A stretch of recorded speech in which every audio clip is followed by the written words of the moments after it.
21ஆம் நூற்றாண்டின் நல்லாட்சிக்கான தாவேகாவின் செயல் திட்டங்கள்.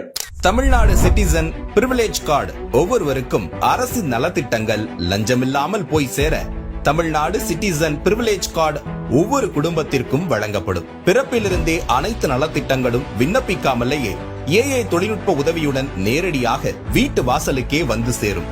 தமிழ்நாடு சேவை உரிமை சட்டம் ரைட் டு சர்வீஸ் ஆக்ட் நமது அரசு அமைந்த 6 மாதங்களுக்குள் தமிழ்நாடு சேவை உரிமை சட்டம் நிறைவேற்றப்பட்டு வெற்றி தமிழ்நாடு சூப்பர் ஆப் உருவாக்கப்படும். ஓட்டுநர் உரிமம், குடும்ப அட்டை, புகார் தாக்கல் என அனைத்தும் மொபைலிலேயே கிடைக்கும். சேவையில் தாமதம் ஏற்பட்டால் சம்பந்தப்பட்ட அதிகாரி மீது நடவடிக்கை எடுக்கப்படும். Tamil Nadu real time governance dashboard for accountable governance. Tamil Nadu அரசின் பட்ஜெட் வெறும் ஆவணமாக மட்டுமே இல்லாமல் திட்டங்களுக்கான நிதி ஒதுக்கீடுகள் இனி வெளிப்படையாக்கப்படும். Citizen as partners in governance.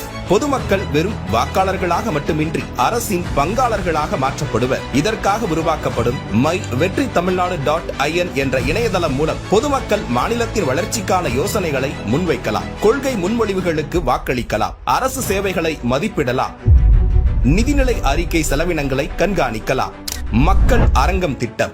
மக்கள் அரங்கம் என்ற திட்டத்தின் மூலம் டிஜிட்டல் தளம் வாயிலாக மக்கள் நேரடியாக சட்டமன்றத்தில் மனுக்களை சமர்ப்பிக்கலாம். 10,000 கையொப்பம் பெற்ற மனுக்களுக்கு அரசாங்கம் பதிலளிப்பதும், அதே மாதிரி 5 லட்சம் கையொப்பம் பெற்ற மனுக்கள் மீது சட்டமன்றத்தில் விவாதம் நடத்துவதும் கட்டாயமாக்கப்படும். சட்டமன்ற கூட்டத்தொடரில் ஒரு முழு நாள் பொதுமக்கள் மனுக்களுக்கென்றே தனி நேரமாக ஒதுக்கப்படும். செயற்கை நுண்ணறிவு தலைநகர்.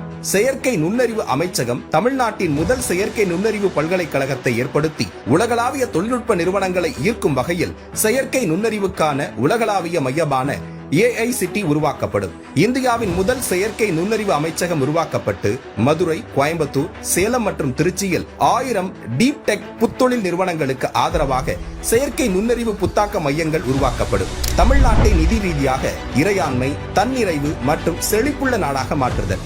அதிகரித்து வரும் கடன் சுமையை குறைத்து மக்களிடமிருந்து வரியாக ₹1 கூட கூடுதலாக பெறாமல் அதிக வருவாய் ஈட்டி முறையாகவும் குறைவாகவும் செலவிட்டு முற்றிலும் புதிய வருவாய் வரும் வழிகளை உருவாக்கி நிதி தன்னிறைவு பெற்ற மாநிலமாக தமிழ்நாடு மாற்றப்படும்.